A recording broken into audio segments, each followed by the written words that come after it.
에베소서는 여러분 읽어보셔서 아시겠지만 굉장히 문장이 풍부합니다. 그 안에 내용이 풍성해요. 그래서 우리가 보다시피 그냥 읽으면 우리의 머리에 남는 게 하나 없어요. 왜 그러느냐?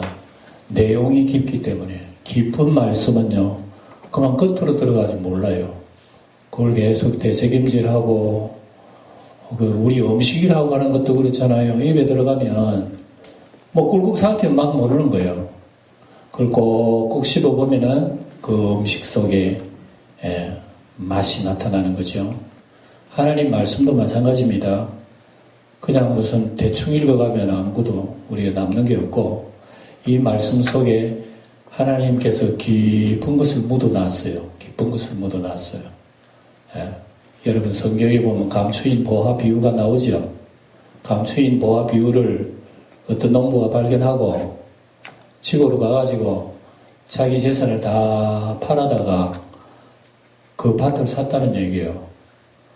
자기 재산이 훨씬 더 많을 낀데 왜 그걸 다 팔아다가 그 밭을 샀느냐 이거죠.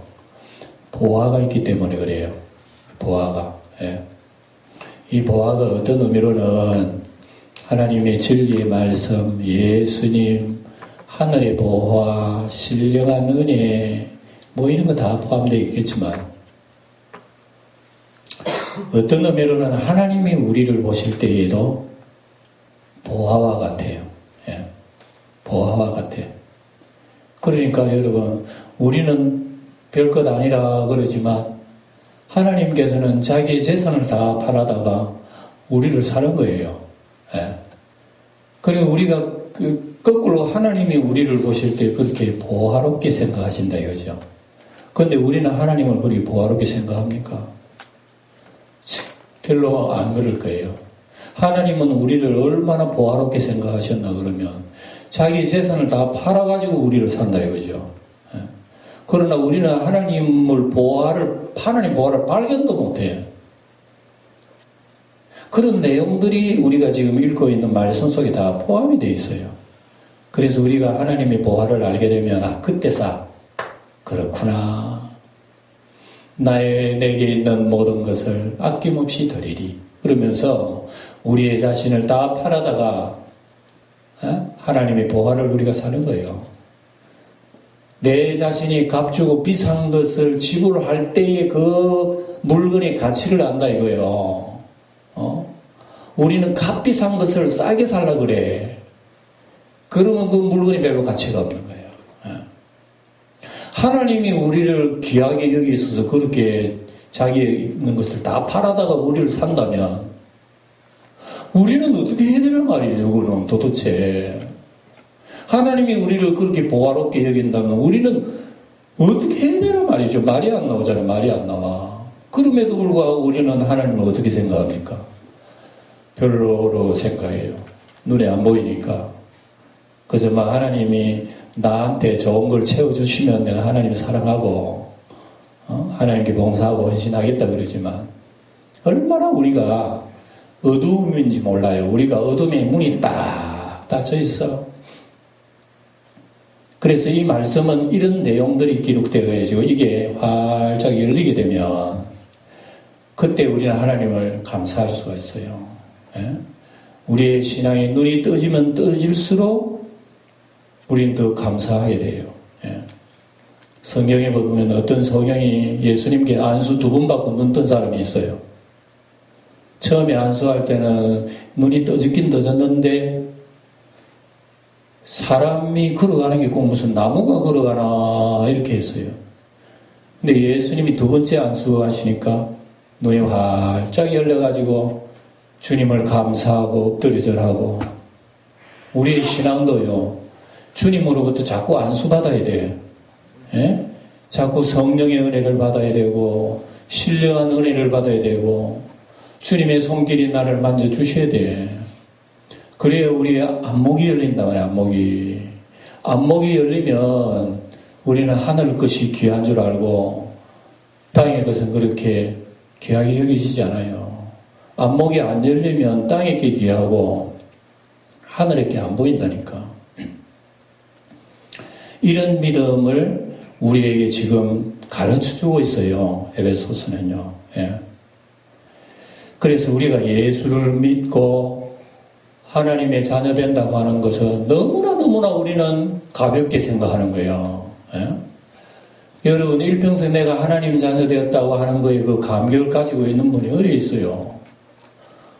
우리는 그걸 막 아예 생각을 안 해요. 감격도 없어요. 예? 생각 없다니까. 예? 근데 우리가 알고 보면 이거 전부 다 하나부터 열까지 하나님 아버지께서 날 사랑하시구나. 내가 예수 믿고 구원받고 하나님 자녀 된 것은 내가 한 게 아니라 하나님 아버지께서 나를 택하시고 은혜 주시고 뽑아주시고 다 그렇게 하셨다. 그래 오늘 11절 보면 그런 말씀 하시잖아요. 보세요. 11절 뭐라 그럽니까? 모든 일을 그의 뜻의 결정대로 일하시는 이의 계획을 따라 우리가 예정을 입어 그랬죠. 그러니까 모든 것이 그의 뜻의 결정. 누구 뜻? 하나님의 뜻대로 된다 이거예요. 하나님의 뜻대로. 여러분 이걸 우리가 바로 이제 마음속에 담아둬야 돼요. 그렇구나. 세상의 지구가 계속 돌아가고 사시사철 돌아가고 세상 역사가 돌아가지만 세상에 강한 나라도 세웠다가 나라가 넘어지기도 하고 없던 나라가 세워지기도 하고 하지만 모든 나라 흥망성쇠 인간의 개인의 생사화보 이게 도대체 누가 합니까? 누가 합니까? 하나님의 뜻대로 하죠. 하나님 뜻대로. 우리 찬송도 부르잖아요. 내 주여 뜻대로. 우리는 그 찬송은 잘하지만 찬송뿐이야 우리는. 우리는 거꾸로 얘기해. 내 주여 뜻대로 하래요. 내 주여 내 뜻대로 행하시. 우리 자꾸 그러잖아요. 그래서 우리는 찬송 그래 해도. 그래서 우리는 하나님 앞에 이 요구 저 요구 하나님께 오다를 올립니다. 하나님 이거 말고요. 적어주세요. 적어주세요. 하나님은 우리를 보화롭게 여겨가지고 이제 기업이라는 말이 나와요. 11절 뒤에 기업이라지 기업. 기업이 뭡니까? 기업이요. 하나님이 우리를 기업 만들었대. 기업, 아마 여러분 장사해보신 분은 알 거 아니에요. 내가 장사하려고 이제 점포하고, 거기에 투자도 하고, 시설도 다 만들어 놓고, 그 점포가 누구 거요? 주인 거요, 주인 거. 그렇죠?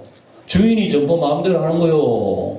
그 어떻게 시설하고, 어떻게 투자한다는 주인이 마음대로 하는 거요. 그러면 점포는 누구를 위해서 있는 거요? 주인을 위해서 있는 거 아니에요? 그럼 점포가 마음대로, 야, 주인, 이리 와.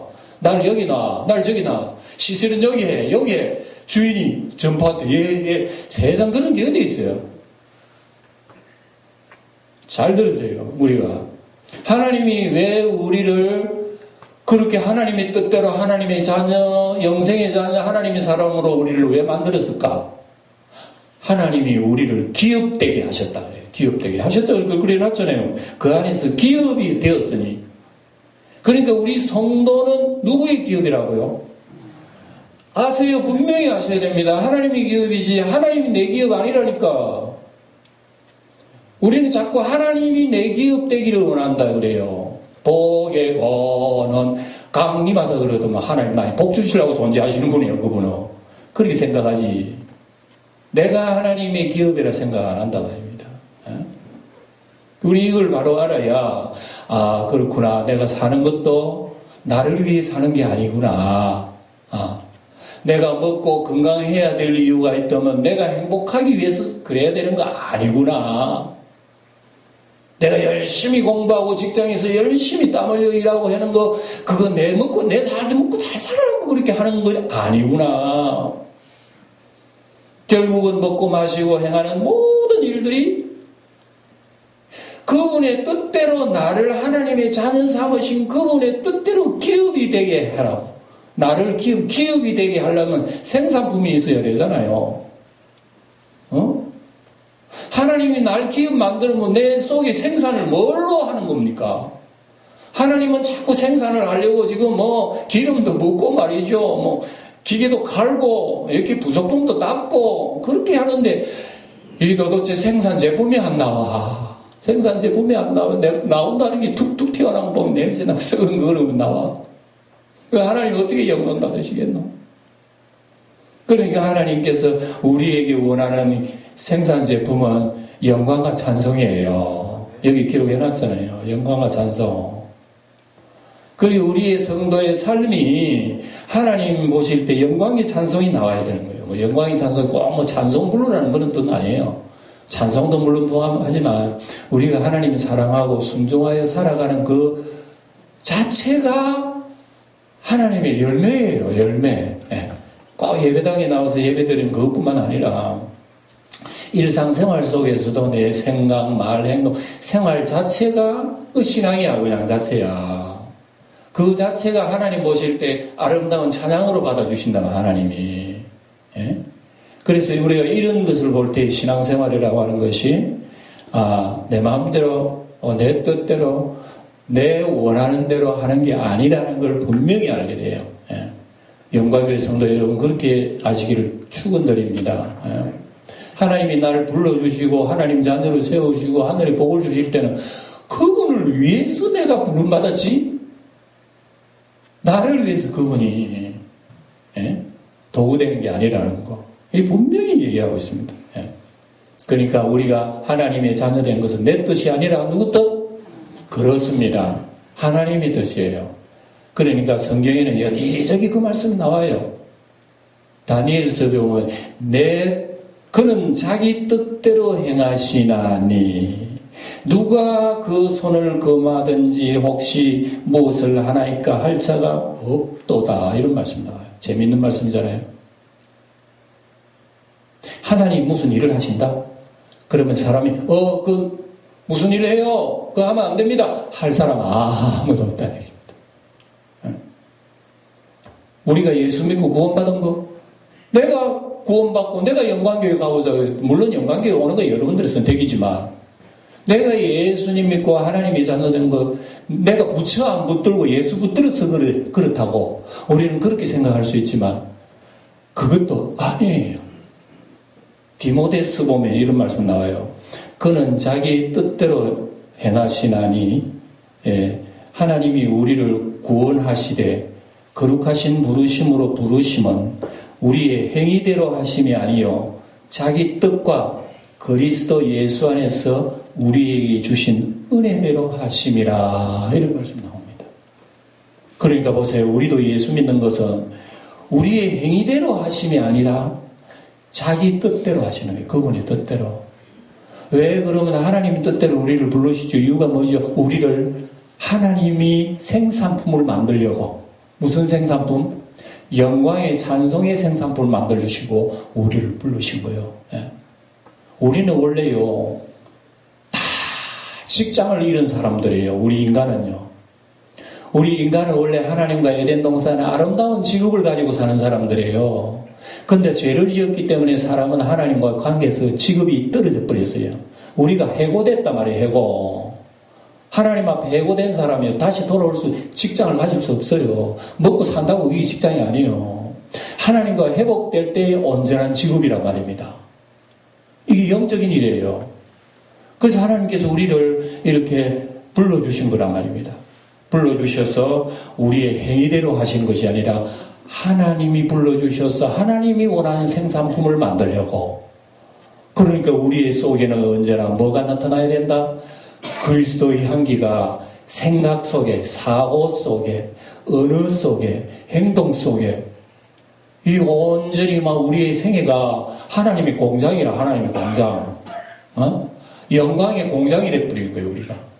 그걸 위해서 하나님 우리를 불러주셨다 그랬으니까 여러분 얼마나 신비하고 놀라워요. 신비하고 놀라워. 그래서 하나님께서 그 옛날 이스라엘 백성을 택하시고 아브라함을 택하시고 야곱을 택하셨어요. 그런데 이러면 이스라엘 백성들은 자기가 잘났대. 이스라엘 백성은 하나님이 택하시고 아브라함 택하셨는데 이스라엘 백성은 자기들이 우리가 잘나가지고 하나님이 우리 하나님이잖아.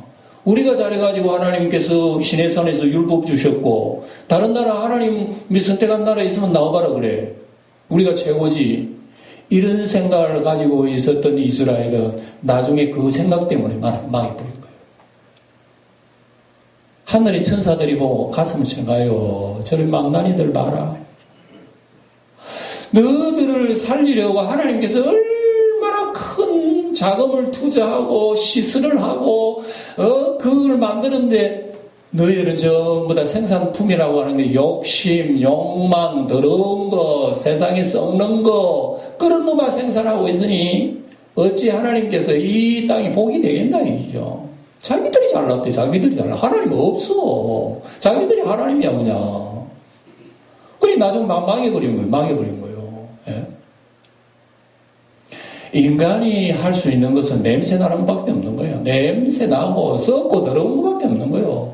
그렇게 더러운 거 하나님께서 더러운 거를 건져가지고 곱게 털고 세우고 만들고 씻고 해 아름다운 옷을 쫙 입혀놔.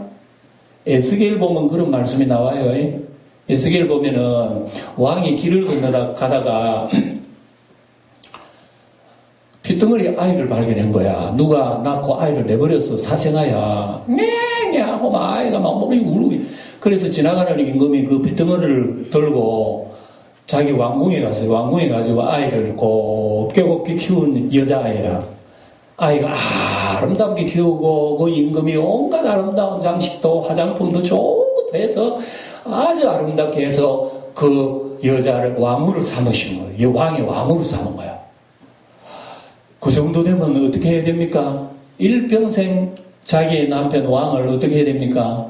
감사하고 찬양하고 섬겨야 될 거 아니에요. 그래도 부족한데 그런데 이 왕후가 어느 날 왕 차버리고 다른 남자한테 바람 피워가지고 다른 남자가 버린 거야. 이러면 여러분 어떻게 되겠어요? 세상적으로 하면 끝나버리는 거야. 예. 이렇게 이스라엘이 하나님을 배신했다 그런 얘기가 기록되어 있어요. 예. 근데 호세아서 보면 같은 얘기가 나와지는. 호세아가 창기를 자기 아내로 삼았습니다. 삼아가지고 살다가 아이 낳고 배신에 도망가 버렸어요. 그러면 사람들은 어떻게 하겠어요? 다시는 안 보지. 안 볼 게 뭐고 마에 막 욕 들지. 욕 피바지로 듣지요. 예? 근데 하나님 뭐라 그러는지 아세요? 호세아야 네 아내 데리고 와라. 네 아내 값 주고 데리고 와라 그래요. 그리고 호세아는 하나님 말씀 듣고 예 하고 돈 싸짐을 지고 자기 아내 사러 가는 거예요. 세상 천지에 자기 아내를 돈 주고 사오는 사람이 어디 있어요? 이렇게 여러분 상식적으로 안 맞는 얘기에 성경이 기록되어 있다면 이게 무슨 얘기예요 도대체? 우리 인간이 우리 개인이요 하나님과의 관계가 없는 존재라. 우리는 12번 타락하고 12번 더 음행하고 우리는 바람 피운 사람들이라 도저히 하나님 쳐다볼 수 없는 사람들인데 하나님께서 값을 주고 사왔다니 이거 말이 됩니까? 값도 엄청난 값을 하나님 지불한 거예요. 뭐 대충 뭐 지갑에서 꺼내가지고 몇 번 준 줄 아십니까? 그런 우리의 존재, 우리 존재, 이런 아름다운 존재가 되었습니다만은 우리 속에 생산해내는 제품이라고 하는 것이 언제나 원망이요, 불평이요, 하나님 내가 왜 복 안 줍니까? 이런 식으로 하나님을 원망하고, 아이고, 하나님 치워버리자. 그냥 막 우상이라서, 바리여 복 달라고, 풍요나 다 신을 섬기고 말이죠. 오늘 에베소서에서는 여러분, 이런 하늘의 비밀을 우리에게 말씀해 주시고, 그러니까 얼마나 하나님의 은혜가 큰지 그냥 입이 벌러지니까 찬송하리로다 이런 고백이 나오는 거예요. 이 지금 바울 사도가 우리를 하늘의 신령한 복으로 주시고 우리를 창세전에 택하여 주시고 하나님의 자녀 삼아 주신 그 은혜 우리가 어떻게 할꼬 도대체 창세전에 여러분 이게 정말 저는 설교를 하면서도 이해가 안 돼요. 제 생각에도. 어째서 하나님이 창세전에 나 같은 사람이 너 예수 믿어 하나님 자녀 될 것이라고 어떻게 그렇게 하셨을까? 여러분 어릴 때만 해도 예수 믿으리라고 생각했습니까? 저는 어릴 때만 하더라도 기억이 나는 것은 성탄절 예배당에 가서 사탕 얻어먹는 그거는 기억나요. 성탄절 되면 꼭 친구 따라가가지고 그것만 생각났지. 네 나중에 하나님 복음 전하는 사람 될 거라고 생각지도 못했어요. 아직도. 예. 근데 하나님이 다 정해놓으신 거야. 예. 우리의 대한민국 사람으로 정해놓으신 거야. 우리를. 나를 남자로 만들고 여자를 만들고 정해놓으신 거야. 예? 천생연분도 있는 거야. 우리에게는. 예? 우리에게 나는 날짜도 있고 죽는 날짜도 있는 거. 내 마음대로 하는 게 아니라니까요. 이런 은혜 속에서 하늘의 신령한 복을 받아서 예수입니다. 하나님이 자녀되었다. 이건 말이 안 된다 말입니다. 근데 도대체 이해가 안 된다는 말씀이죠. 예? 그래서 오늘 성경에 뭐라고 기록했냐면은 또 놀라운 말씀 또 하는 거예요. 그러면 사람이 이럴 거 아니에요. 하나님 왜? 하나님이 그렇게 은혜를 주시고 우리에게 뭐 기업되게 하시려고 신령한 복 다 주시는데 어디 있어요? 보여주세요. 그러면 하나님은 뭘 보여주실 거예요? 여기 기록되지 않나? 성경에 다 기록되지 않나? 성경은 성경이고요. 우리 눈에 봐야 되지 않습니까? 우리가 어떻게 하나님 자녀 되고 하나님 나라로 우리를 기업으로 삼고 영원한 우리 하나님의 사람이 됩니까? 어떻게 삽니까? 이렇게 묻는 거에 대해서 답을 아예 써놓으세요. 질문도 안 했지만 바울 사도가 아예 답을 써놓아버린 거예요. 내가 약속하고 너에게 준 은혜를 나는 분명히 너에게 도장 찍어주겠다. 내 도장 찍은 내 도장 보면 너 알 수 있잖아. 여러분 인감이 다 있죠. 인감 도장. 인감 도장 그 사람의 사인이에요. 그 사람이 인감 도장 찍어주면은 그 사람이 책임지는 거예요. 인감 도장은. 그래서 오늘 성경에 두 가지 말씀합니다. 하나는 성령의 인치심이라는 말씀이 나오죠. 두 번째는 성령의 인치심 말고 성령의 보증이라고 하는 말씀 두 가지입니다. 오늘 이 말씀을 설명하고 하나님이 우리에게 오죽 답답했으면 이런 말씀을 할까 하는 걸 생각해요. 보세요. 오늘 앉아 계신 사랑하는 성도 여러분, 여러분 마음속에 예수님을 나의 주라고 고백하면 이미 여러분들은 하나님의 도장받은 사람들이에요. 기록해놨잖아요. 여기 분명히. 하나님 분명히 여러분 보세요. 13절에 기록해놨잖아요. 그 안에 너희도 진리의 말씀 곧 너희의 구원의 복음을 들은 사람, 그 안에서 또한 믿은 사람, 이 사람에게 하나님의 성령으로 인치심을 받았다. 분명히 해놨잖아요. 그리고 여러분들이 예수님을 믿는다는 것은 나도 모르게 내 마음속에 누가 인쳤다. 하나님이 성령으로 도장을 하나님의 인감을 눈에 안 보이는 영을 여러분의 가슴 속에 새겼기 때문에 여러분 속으로 하나님을 뭐라 그럽니까? 기도할 때 뭐라 합니까? 하나님 아버지 아빠라 그래. 하나님을 아빠라 그래. 그러는 거예요. 세상에 여러분 나를 아빠라는 사람은 내 자식밖에 없지. 어느 자식이 나한테 아빠라 그래요. 그 저신 좀 약간 이상한 아이든지 뭐 그렇겠지. 예?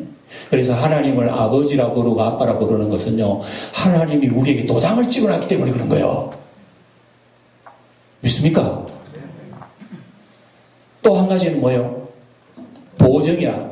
성령의 보증. 보증이라고 하는 것은 보증금이라는 얘기입니다. 여러분 보증금 뭐예요? 보증금 집 살 때 그 계약금 전체 약속의 금에다가 일부 약정액을 내잖아요. 10분의 1 정도 계약금. 그 보증금이에요. 그 보증금이요. 그 보증금이 왜 냅니까? 그 집은 내가 산다고 하는 확약금이란 말이에요. 네, 산대. 그럼 만약에 그 집을 사는 걸 파기했다면, 만약에 뭐 집값이 떨어지가지고 뭐 도저히 안 되겠다든지, 아이고, 막 그냥 보증금 손해보는 대로 나 집 안 살란다 그러면은 그 보증금이 어떻게 돼요? 자기 받을 수가 없는 거죠. 보증 파괴되는 거죠. 우리가 인간의 보증금은 그렇게 할 수 있지만, 보세요. 예를 들어서, 집 전체 보증금을 10분의 1 안 주고, 보증금 전체 액수를 다 줬다. 그 결제를 끝나버렸다. 그 보증금을 다 줘버린 거예요. 그러면 예를 들어 집값이 떨어지고 형편없이 집이 낮아지고 했는데 사야 돼요 말아야 돼요. 그건 당연히 집을 다 했기 때문에 아무리 집값이 떨어져도 그것은 주인 것이 되는 거죠. 산 사람 되는 거죠. 이게 무슨 얘기인가 하면은 바로 성령의 보증이라고 하는 것이 바로 그런 거란 말입니다. 하나님이 오죽 답답했으면 도장 찍어 주었다, 나에게 보증을 주었다 이러잖아요. 그 보증이라고 하는 게 성령이 우리 마음속에 임한 것을 보증이라고 그래요. 그러면 하나님이 성령이 임한 걸 보증이라고 하는 것이라면 그러면 하나님께서 10분의 1만 우리에게 줬다는 얘기야? 하나님이 그러면 손가락만 이렇게 마음을 짚었단 말이에요. 너 내 거. 그게 아니래. 성령의 보증이라고 하는 것은요, 하나님 자체를 우리에게 다 주었다는 얘기입니다. 그게 바로 예수 십자가를 통해서 나타나요. 피를 다 흘리심으로 다 이루었다.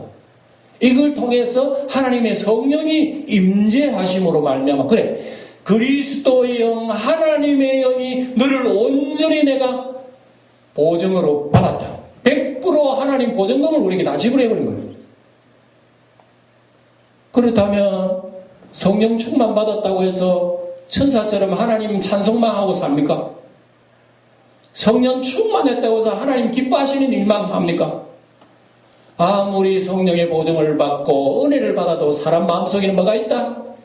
아브라함으로부터 물려받은 이거 육신의 자녀가 나라고 하는 죄성 이게 가득하기 때문에 성령이 함께 임하심으로 우리가 거의 같이 있는 거예요. 그래서 성경 속에는 육신과 성령이 싸운다고 얘기하는 거예요.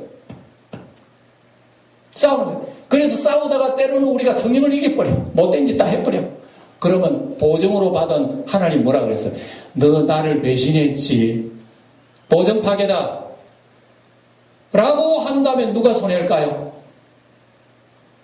집이 1천억짜리인데 1천억 내가 다 주고 그날 계약을 했는데 파괴시킨다면 누가 손해일까 말입니다. 당연히 지불한 사람은 손해 아닙니까? 우리를 내버리면 누가 손해입니까? 따지고 보면 하나님의 손해, 엄청난 손해 아닙니까? 하나님 명예에 손상이 있잖아요. 그래서 하나님께서 성령을 우리에게 보증 주신 것은 봐라, 내 몸을 다 바쳐 너는 내 것이라고 나는 인정을 하는 거야. 그러면 아무도 거기에 대해서 여러분 의심을 가질 수가 없는 거예요. 내가 잘못해가지고 참 죄악에 부르면 때로는 떨어지고 있어도 하나님이 날 구원해 주실 때 생각만 하면 또다시 하나님을 찬송하는 게 그런 무더기 속에서 아이고 하나님 아버지 날 사랑해 주시니 감사합니다. 거기에서도 찬송이 생산되네. 여러분 보세요. 이게 하나님의 은혜란 말입니다. 하나님의 은혜란 말입니다. 예? 방금도 제가 말씀드렸습니다만 여러분 그 밭의 보화를 발견하고 자기 있는 재산을 다 팔았다면 그 보화가 얼마나 귀중하냐. 하나님의 입장에서 내가 보화라면 하나님의 재산을 다 던져가지고 나를 샀다 그러면 나라고 한 존재는 얼마나 대단한가. 이게 도대체 여러분들이 이해가 안 되는 표정이야. 지금 내가 얘기를 해도 이해가 안 되는 표정이라니까. 이게 하나님의 영으로만 깊이 깨달아지고요. 점점 은혜의 바다 속에 우리는 들어가야 된단 말입니다. 얕은 물가에 놀면 깊은 바다의 아름다운 걸 보지 못해요. 우리가 하나님 아버지의 날 사랑하심 그 은혜의 세계 속에 점점 발을 딛고 들어가 보면 우리는 두 손 들고 노래할 수밖에 없구나. 어째서 나 같은 죄인 살리신 주 은혜 이해 못해. 이걸 우리는 노래할 수밖에 없다는 사실을 바울이 우리에게 지금 소개시켜주고 있어요. 사랑하는 성도 여러분, 우리가 열심으로 땅에서 요즘 먹고 살기 위해서 애를 쓰고 수고하고 살아가는 다 좋습니다. 그러나 분명하세요. 왜 우리를 불러주셨나 하는 거, 잘 먹고 잘 살라고 불러주시면 아니라는 걸 꼭 기억하시기 바랍니다. 네. 땅에 것은 먹고 살아가는 모든 그림자 한순간에 다 지나가지만 하나님이 우리에게 점 찍어주시고 보증 세워주신 것은 하늘의 신령한 보화가 지금 남아있는 거야 하고 우리에게 말씀하는 거예요. 이런 은혜가 여러분 가슴 속에 넘쳐 매일 매순간 매주마다 이런 걸 기억하면서 산다면 주님 다시 오실 때까지 우리의 신앙 잃어버리지 않고 우리 속에 하나님이 원하시는 생산품을 생산하면서 하나님의 영광 돌리는 우리 영광교회 성도가 되리라고 믿습니다. 이런 은혜가 충만하시길 주의 이름으로 축원드립니다.